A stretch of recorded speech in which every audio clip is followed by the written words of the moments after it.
Bonjour, aujourd'hui, on va vous présenter une vidéo de comment brancher mon système de clignotant. Comme ici, je suis un Honda Pioneer, mais ça pourrait être sur n'importe quel véhicule, c'est pareil, c'est exactement pareil. Donc là, j'ai trouvé mon emplacement, je mets ma boîte ici bien attachée solide, ça fait qu'il n'y a pas de problème avec ça. On va commencer avec les connecteurs, le gauche et le droit. En ce moment, là, le gauche et le droit. Si on prend le connecteur gauche, OK? Chaque connecteur, il y a 3 fils après, OK? Ça, c'est le filage que vous recevez avec le véhicule, là. Chaque côté, il y a un connecteur. On s'en va plugger ça là. J'ai juste une main. OK, c'est beau. Il y a 3 fils là-dessus. Lui qui est seul, qui a 12 pieds. Lui qui est seul ici, qui a 12 pieds de long, il va en arrière, du côté gauche. Les deux autres ici, il y en a un qui va dans la flèche à l'intérieur du véhicule, puis l'autre, il va sur le LED lumineux en avant. Ça peut être le LED défilant comme ça, ou des modèles Can-Am qu'on met la lumière signature, c'est le même connecteur.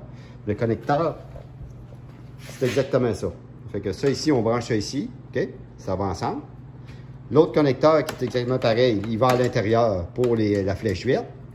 La flèche verte est ici, c'est exactement ça. L'autre connecteur plug là-dessus. Puis on installe la petite lumière verte comme ça. On perche sur un trou de 12 mm. On installe des clous. On installe des clous. Après ça, on visse la lumière dans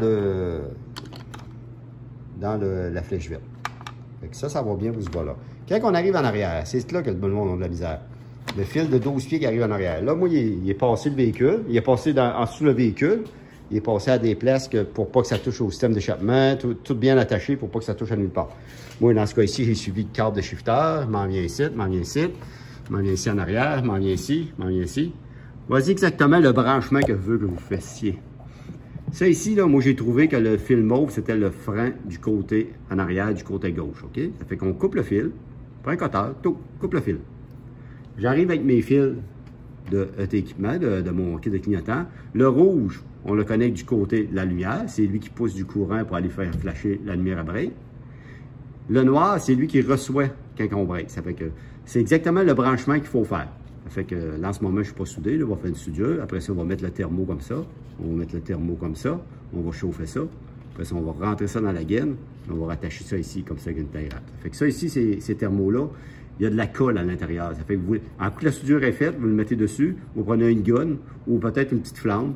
Juste pour le chauffer, il va ratisser. La colle va sortir de chaque bout. C'est étanche. Il n'y a pas une goutte d'eau qui va rentrer là-dedans. Après ça, on attache notre filage avec lui d'origine. C'est exactement comme ça que vous voulez vous brancher. Le rouge du côté lumière et le noir du côté véhicule, c'est lui. Autrement dit, ça c'est un in, ça c'est un out. Fait que c'est pas plus compliqué que ça. Là, on a fait avec le côté gauche, on fait exactement la même chose pour le côté droit. Tu t'en vas au bas, tu coupes ta lumière à frein. Faut que tu le trouves. Moi, pour le trouver, ici, il y avait un connecteur ici pour tout le filage de la boîte, ici. Je sais pas si on le voit bien. J'ai juste seulement couvert le connecteur, ici, comme ça. J'ai ouvert le connecteur, j'ai été touché à l'intérieur, j'ai demandé à quelqu'un qui paye ses freins, j'ai vérifié le mauve c'est le frein.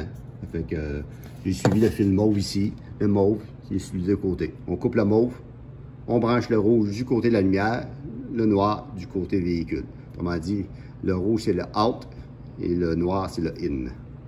Fait que c'est de même qu'il faut que ça soit connecté. À part ça, le reste, c'est juste du passement de fil. Mais j'aurai terminé, c'est sûr que tout ce filage-là va être attaché comme il faut sur l'autre d'origine. Il va suivre l'autre d'origine. Puis on s'organise pour pas que ça touche à nulle part. Des matières chaudes, de quelque chose qui bouge, peu importe. Fait que c'est pas plus long que ça. C'est pas très dur à faire, sauf que faut prendre le temps de le faire, puis de passer nos fils comme il faut, puis faire attention à les parties qui viennent chaudes pour pas nous arriver à faire fondre un fil ou frotter après quelque chose de coupant. Bon, ben, je vous remercie beaucoup de cette petite vidéo. J'espère que ça va vous aider. Merci, au revoir.